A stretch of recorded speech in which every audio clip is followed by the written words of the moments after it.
अथ चतुर्थो अध्याय।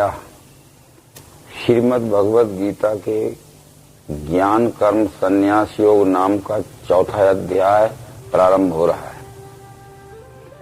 जिस अध्याय का जो नाम रहता है उस अध्याय में उसी विषय को सुस्पष्ट करके श्री कृष्ण जी ने समझाया है। अध्याय का नाम एक निश्चित संस्कार युक्त होता है। दूसरे अध्याय का नाम था ज्ञान योग, तीसरे अध्याय का नाम था कर्म योग। जब ये समझने लगे लोग कि ज्ञान से कर्म का और कर्म से ज्ञान का तादात्म्यता का कोई संबंध नहीं है, इस चौथे अध्याय में ज्ञान कर्म संन्यास योग नाम दिया कि जिसने अपने ज्ञान को कर्म में और कर्म को ज्ञान में एक रूपता में जोड़ दिया है। तो संन्यास यानी फलाशक्ति छोड़कर जो निष्काम भाव से सेवा करता है, यह भी अध्याय में समझाया गया है। परंतु इसकी परंपरा कोई नवीन नहीं है, कोई कल्पित नहीं है। परंपरा का ये पूर्व युगों का भी प्रमाण देते हुए श्री कृष्ण जी कहते हैं, मैंने यह स्थायी योग आदि में सूर्य से कहा, मनु ने सूर्य से पाया, इक्ष्वाकु मनु से गए। ऐसे परंपरा प्राप्त राज ऋषियों को मिला, सो बहुत काल जाने से पार्थ योग मिटा यहाँ। वही ये पुराना योग मैंने आज तुझे कहा, भक्त है तू सखा मेरा, इससे श्रेष्ठ भेदिए। इन 3 श्लोकों का आशय यह है, ये दिव्य चक्षु योग जिससे विश्व ही परमात्मा है, यह प्रत्यक्ष दर्शन बोध होता है, कोई नया नहीं है। युग के आदि में कश्यप पद्धति के ज्येष्ठ पुत्र विष्णु नामक शरीरधारी विभूति के पास था। विष्णु ने अपने ज्येष्ठ पुत्र वैवस्वत मनु को यह परमात्मा दर्शन कराने वाला योग दिया और मनु ने अपने ही पुत्र इक्ष्वाकु को, जो भगवान श्री रामचंद्र जी के ही पूर्वज थे, इस विश्व ही परमात्मा है यह दर्शन कराने वाला योग दिया। उसकी परंपरा बराबर ये भगवान श्री रामचंद्र तक आई और भगवान श्री रामचंद्र ने भी इसी विश्व रूप दर्शन का ज्ञान अपने भक्तों में प्रचार किया। पहली ही भेंट में मारुति भक्त हनुमान को ये बतलाया कि सो अनन्य जाके यसमति न टरे हनुमंत, मैं सेवक सचराचर रूप स्वामी भगवंत। अनन्य भक्त होने के लिए बुद्धि में ये पक्का निश्चय इससे होना चाहिए कि मैं सेवक हूँ और ये चराचर सृष्टि के रूप में जो दिख रहा है यही हमारा स्वामी भगवान है, परमात्मा है। यह निश्चय जिसकी बुद्धि में स्थिर हो जाता है वह अनन्य भक्त नाम से वेद उपनिषदों में जाना जाता है। परंतु अर्जुन के मन में एक शंका आई। अर्जुन पूछता है कि तुम तो अब जन्मे हो आदि में जन्म सूर्य का, मैं कैसे जानूं योग, ये तुमने उससे कहा। उसने शरीर दृष्टि से ये विचार किया था कि श्री कृष्ण से कहा कि तुम्हारा जन्म तो द्वापर युग के अंत में वसुदेव और देवकी के घर में हुआ है और तुम कहते हो कि मैंने ही सतयुग के समय ये आदि नारायण को कहा था, तो ये तो तुम्हारा जन्म अभी हुआ है और वो हजारों वर्ष पहले विष्णु नामक शरीरधारी विभूत थे। कृष्ण ने इसको जिस दृष्टिकोण से बताया था वो समझाने का अर्जुन को यहाँ से प्रयास किया। मेरे तेरे बहुत जन्म हो चुके हैं परंतप वे सब जानता हूँ मैं, पार्थ तू जानता नहीं। मेरे और तेरे बहुत जन्म हो चुके हैं, मैं जानता हूँ अर्जुन तू नहीं जानता। इसका भी लोगों ने गलत अर्थ किया कि कृष्ण जी अपने पूर्व जन्मों का हाल इस तरह जान रहे थे कि कृष्ण जन्म के पहले मैं किस माता पिता के घर में उत्पन्न हुआ था, मेरे कितने भाई बहन थे, मकान कैसा था, मेरा उद्योग या पेशा कैसा था, यह कृष्ण जी नहीं बतलाना चाहते।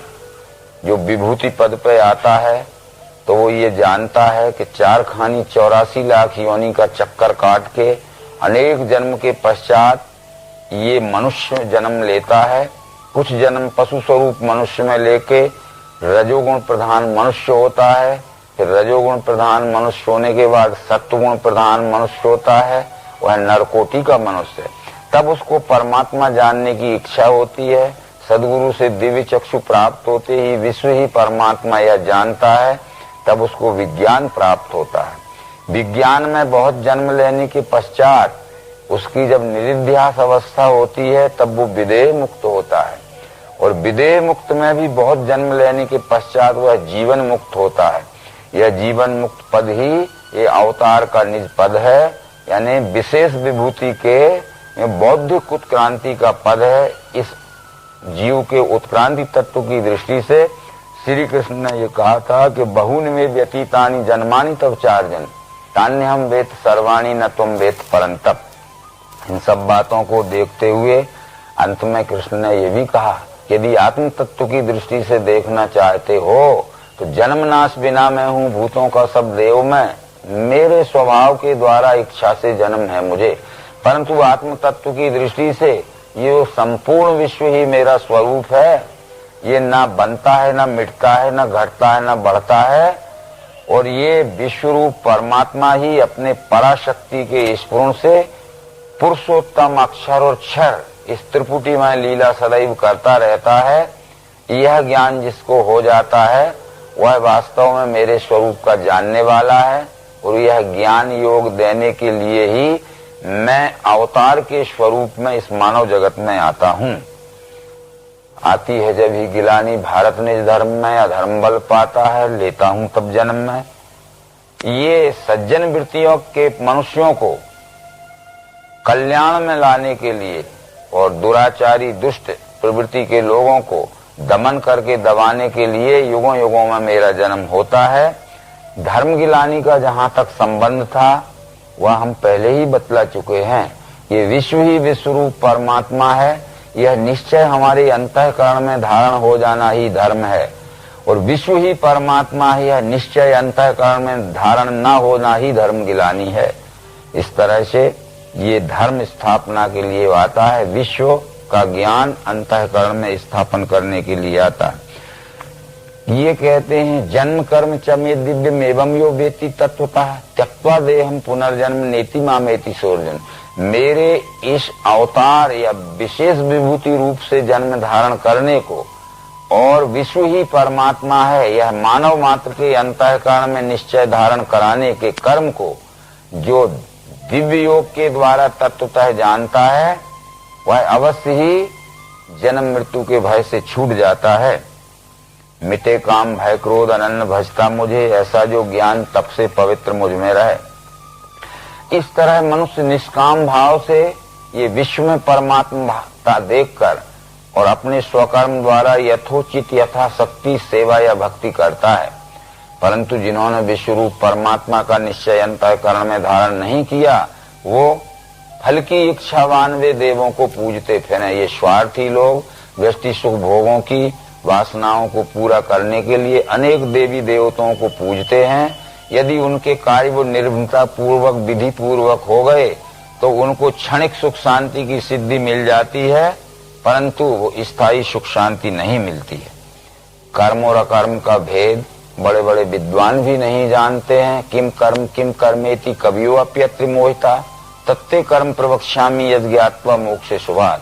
कृष्ण जी के समय में भी शब्द ज्ञानी बड़े बड़े विद्वान भी ये धर्म कर्म के रहस्य को नहीं जानते थे, इसलिए कृष्ण को ये कहना पड़ा कि मैं वह रहस्य बतलाने के लिए आया हूँ जिससे तू ये माने हुए अंधविश्वास के भ्रम से छूट जाएगा। तो जो अकर्म है वो विश्व ही परमात्मा यह जानकर निस्वार्थ भाव से जो सेवामय कर्म किया जाता है, कर्तापन के अभिमान को छोड़कर जो सेवामय कर्म किया जाता है जो अकर्म है, और फल की भावना लेके सकाम भाव से जो किया जाता है वो कर्म है। कर्म अकर्म और विकर्म ये केवल फल भावना से इनके अलग अलग अर्थ हो जाते हैं।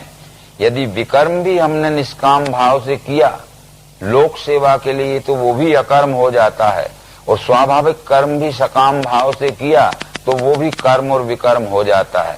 इसलिए कहा कि यस सर्वे समारंभा काम संकल्प बरिता ज्ञान अग्नि दग्ध कर्माणम तमाहु पंडितम बुधा। सब कर्म जिसके होवे फलिच्छा त्याग वृत्ति से ज्ञान अग्नि दग्ध कर्मी ये पंडित ज्ञानी उसे कहें। सब कर्म का मतलब चाहे वो मनुष्य यज्ञ देव यज्ञ पितृयज्ञ भूत यज्ञ जप यज्ञ क्यों न हो, चाहे वो यज्ञदान तब क्यों ना हो, और चाहे वो अपने अपने स्वभाव के द्वारा सेवा किया हुआ कर्म क्यों, निष्काम भाव से जो कर्म होता है वो सब परमात्मा सेवा के लिए ही होता है। ये फल की आशाएं छोड़ के, फल के आश्रित न रह के जो लोक सेवा के प्राणी मात्र को सुख शांति पहुंचाने के लिए कर्म करता है, वो सब कुछ करते हुए भी वो समय अकर्म ही कर रहा है, क्योंकि फल वासना में नहीं बनता है। ये बतलाते हुए संग दोष मिटा युक्त ज्ञान में चित्त है वसा, निश्चयी नर को पार कर्म बंधन है नहीं। सकाम कर्मों के संग दोष से जो मुक्त हो गया है, व्यष्टि सुख भोगों की आसक्ति में जो नहीं बंधा है, यानी गत संघर्ष मुक्त से, ये परमात्मा ही विश्वरूप है, ऐसे ज्ञान में जिसका चित्त स्थिर हो गया है, वो यज्ञ हेतु करे कर्म सभ्य ब्रह्म में मिले। तो ये यज्ञो वही विष्णु, यज्ञ पुरुष नाम परमात्मा का है, उसके लिए जो कर्म करता है वो सब ब्रह्म मिलते हैं। कर्ता भी ब्रह्म है, क्रिया भी ब्रह्म है, कर्म भी ब्रह्म है, इसलिए उसका फल भी ब्रह्म है। इस तरह बतलाने के बाद, और ये ज्ञान के ज्योति से कोई आत्म संयम अग्नि में इंद्रियों के सब कर्म होमे हैं, कर्म प्राण के। इस तरह से अनेक प्रकार के यज्ञ कृष्ण जी ने यहाँ बतलाए, और उन अनेक प्रकार के यज्ञों का मतलब भी यही था। तो कोई द्रव्य यज्ञ करते हैं, यानी अनेक प्रकार की विपुल महंगी खाद्य सामग्री को अग्नि में जला के स्वाहा कर देते हैं। कोई योग यज्ञ करते हैं, व्यष्टि योग के अनेक यज्ञ करते हैं। कोई पढ़ना पढ़ाना, कोई प्राणापान की गति रोकने वाले प्राणायाम यज्ञ करते हैं। कोई थोड़ा खा के इंद्रियों को संयम में रखना चाहते हैं। तो कोई ऐसे मनुष्य हैं जो इंद्रियों को मनचाहे सुख भोगों में लगा के वो ऊब जाएंगी, उपराम हो जाएंगी, तब अपने आप उनका स्वार्थ भाव छूट जाएगा। ऐसे अनेक ही यज्ञ कहे हैं ब्रह्मदेव ने। ये यज्ञ कृष्ण जी को मान्य नहीं है, यानी अनेक प्रकार के यज्ञ वित्ता ब्रह्मणों मुखे। इन कौन कौन से यज्ञ से क्या क्या लाभ होता है, उससे जनहित क्या होता है, ये सब इसका रहस्य जान लेने वाला इन यज्ञों के चक्कर में नहीं पड़ता है, क्योंकि यज्ञा छपति कलमसा, ये अपने अपने किए हुए सकाम कर्म के परिणाम स्वरूप जो प्रारब्ध में दुख भोग मिलता है, तो इन यज्ञों को करके वो प्रारब्ध का दुख भोग मिटाना चाहते हैं, जो कि यज्ञों के करने से प्रारब्ध के दुख भोग से नहीं छूट सकते। परंतु यहाँ से कृष्ण जी अपना स्वकीय विचार बता रहे हैं। ये द्रव्य के यज्ञ से श्रेष्ठ अर्जुन ज्ञान यज्ञ है, अंत में सब कर्मों का लय है ज्ञान यज्ञ में। ये द्रव्य यज्ञों की अपेक्षा ये विश्व ही परमात्मा है, यह दर्शन कराने वाला बोध यज्ञ ज्ञान यज्ञ श्रेष्ठ है।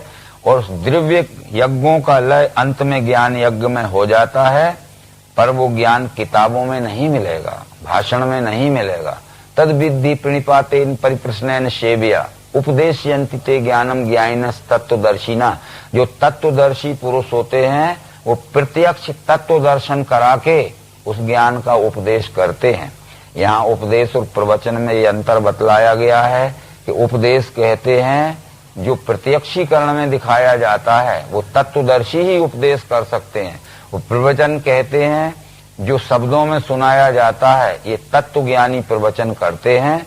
अथवा तत्वज्ञानी और तत्वदर्शी का ये भेद बतलाते हुए अंत में ये कहा गया है कि यद्यपि पापियों में तू सबों से पाप में बड़ा, होगा भी ज्ञान नौकाले तरेगा निधि पाप का।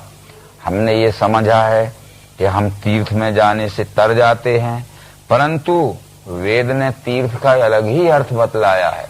वेद कहते हैं जनो यस्य तरंती तानि तीर्थानि, जहाँ जीव का तरन तारण हो जाता है, मुक्त हो जाता है, उसे तीर्थ कहते हैं। तो इस श्लोक में कृष्ण ये कहना चाहते हैं कि यद्यपि पापियों में तू सबों से पाप में बड़ा, होगा भी ज्ञान नौकाले तरेगा निधि पाप का। यानी ज्ञान ही तीर्थ है और तत्वदर्शी ही देवता है। तत्वदर्शी रूपी देवताओं से ज्ञान रूपी तीर्थ में सत्संग रूपी स्नान करो तो ये पाप मुक्त हो जाओगे। जैसे चेता हुआ अग्नि काष्ठों को भस्म करे, वैसे ही ज्ञान अग्नि भी सारे कर्मों को भस्म करे। ये ज्ञान अग्नि क्या है? ये परमात्मा का दर्शन कराने वाला बोध ही ज्ञान अग्नि है। क्योंकि वेद मंत्रों में ये कहा गया है, अभेद दर्शनम ज्ञानम ध्यानम निर्विषयम मना। भगवत गीता में भी यही कहा गया है कि अभ्यास से ज्ञान श्रेष्ठ, ज्ञान से ध्यान है बड़ा, ध्यान से कर्म फल त्याग, त्याग से शांति है मिली। अभ्यास की जरूरत हमें ज्ञान प्राप्ति के लिए है और ज्ञान की जरूरत हमें ध्यान के लिए है। और सदैव हमें ये ध्यान बना रहा कि अपने सहित दिखने वाला संपूर्ण चराचर विश्व ही विश्वरूप परमात्मा है। तो फिर निस्वार्थ भाव से इसके साथ में व्यवहार होगा तो परम सुख शांति अवश्य मिलेगी। इसलिए बार बार भगवत गीता में ये देखी हुई वस्तु के स्थायी स्मरण को ध्यान कहते हैं और ध्यान पूर्वक की हुई सेवा को अनन्य भक्ति कहते हैं, ये कहा गया है। तो ये विचार समझाते हुए अंत में कृष्ण ने कहा कि नहीं ज्ञाने सदृशम पवित्र मेरी मुद्दते तत्स्वयं योग संसिद्ध काले नात्मनि बिंदती। इस संसार में ये दिव्य चक्षु योग के ज्ञान के समान दूसरी पवित्र कोई वस्तु नहीं है। क्योंकि ये दिव्य चक्षु योग के ज्ञान से ही विश्वरूप परमात्मा का दर्शन होता है और ज्ञान के समान पवित्र कोई दूसरी वस्तु नहीं। परंतु यह परमात्मा दर्शन कराने वाले अंतःकरण में ज्ञान की योग्यता अनेक जन्म की पुण्याई के परिणाम स्वरूप किसी बिरले मनुष्य में ये प्रकट होती है, हर एक में प्रकट नहीं हो सकती। बराबर श्रद्धावान जो होते हैं, संलग्न चित्त जो होते हैं और जो इंद्रिय मन बुद्धि आदि जिनके निर्मल और वशित्व हो जाते हैं, उन मनुष्यों को ज्ञान की प्राप्ति हो सकती है। ये श्रद्धावान दत्त चित्त लहे ज्ञान जितेंद्रिय। जो श्रद्धावान नहीं है, जो संलग्न चित्त नहीं है, एकाग्र चित्त नहीं है, निर्मल चित्त नहीं है, उनको परमात्मा दर्शन का ज्ञान कदापि संभव नहीं है।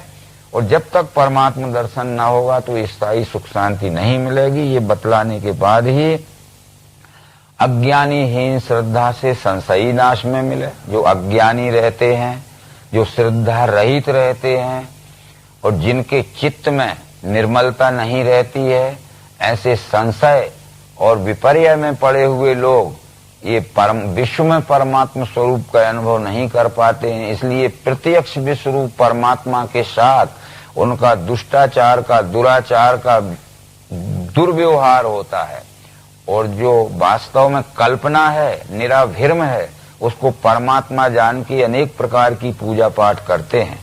तो ये अज्ञानी लोग हैं जिनका निर्मल चित्त नहीं है। निर्मल चित्त न होने से जिनको अंतःकरण में ज्ञान का प्रवेश नहीं हो सकता है, ऐसे संशयी पुरुषों का अवश्य पतन होता है।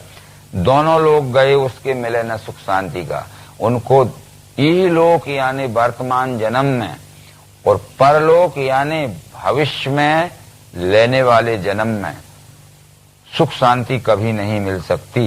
इसलिए योग द्वारा मिटे कर्म ज्ञान से विरमह गया, निश्चयी नरकोपार्थ कर्म बंधन है नहीं।